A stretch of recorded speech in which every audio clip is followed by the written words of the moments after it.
Salut à tous, c'est Knarf des sondiers, je suis au Superboost 2019 et en plus je me rends compte qu'en fait partout dans ce salon il y a plein de gens qui parlent français. Non seulement il y a plein de gens qui parlent français mais il y a aussi des gens très importants dans certaines marques qui sont aussi français.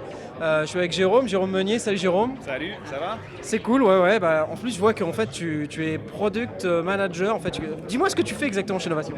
Alors mon rôle à Novation en fait c'est de choisir les produits qu'on fait en fait. Donc Ah ouais. choisir par exemple, ok le prochain produit qu'on fait, Summit qui est juste à côté de nous là tout de suite et c'est super quoi. D'accord, donc là tu es comme ça, tu es avec ton équipe et puis vous choisissez ensemble, tu as une idée et puis vous choisissez ensemble de conduire le produit vers là où il doit aller quoi. Voilà tout à fait, donc l'idée c'est de regarder ok quels seraient les produits intéressants à faire et puis après bosser avec l'équipe pour réaliser les meilleurs produits qu'on peut quoi. Alors du coup, si on parle un peu du Summit, pourquoi, qu'est-ce qui vous a donné l'idée d'aller vers un produit qui était finalement quelque part déjà un autre produit qu'on avait avant, le PIC, mais de le grossir? Pourquoi? En fait c'est un peu déjà ce qu'on voulait faire quand on a voulu faire PIC, on voulait tous déjà un clavier et on savait que c'était un peu le next step quoi, c'était le next step évident, mais on voulait quand même ajouter 2-3 trucs, pas faire juste 2 pics en un, mais ajouter 2-3 détails, mais qui sont pas si des détails.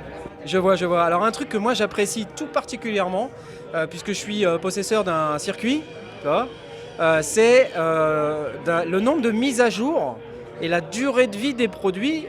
C'est une philosophie, c'est quoi? Parce que tu sais, on pourrait se dire, je vais faire un nouveau produit, je vais pas me concentrer sur des vieux produits. Là, je vois que vous sortez plein de trucs sur le Bass Station 2, le circuit, on a eu des updates de malades. Qu'est-ce que c'est? Pourquoi?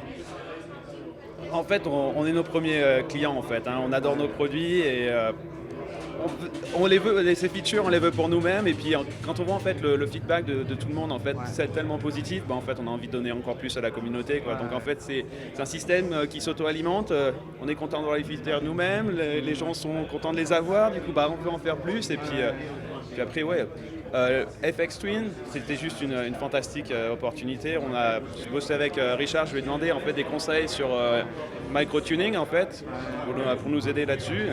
Et en fait, il est revenu vers moi en me disant Jérôme, si tu veux, là, j'ai une idée, est-ce que tu veux l'écouter? Je fais bon, ok, hein, oui, pourquoi pas. Et puis en fait, il est revenu avec cette idée du AFX mode.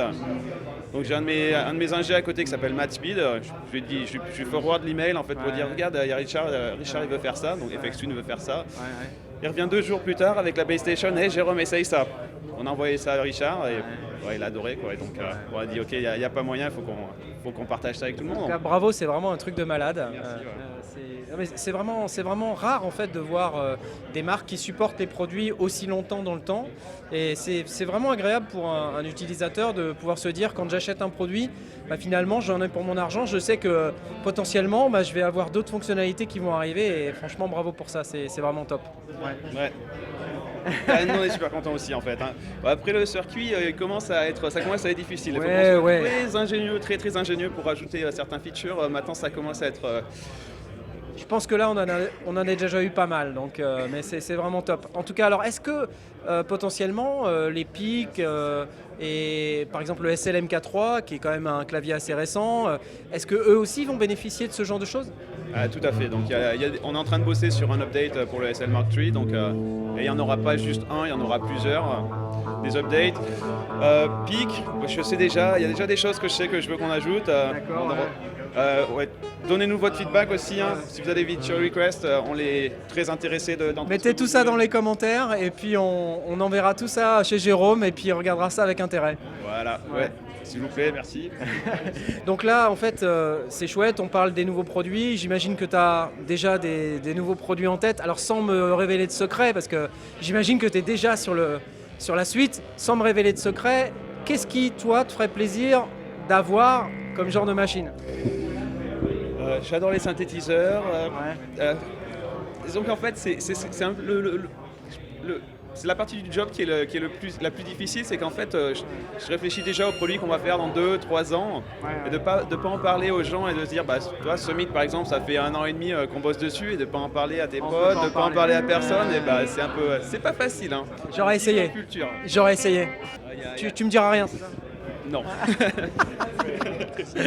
Ok, merci Jérôme, c'était donc les sondiers au Superboost 2019. Superboost d'ailleurs.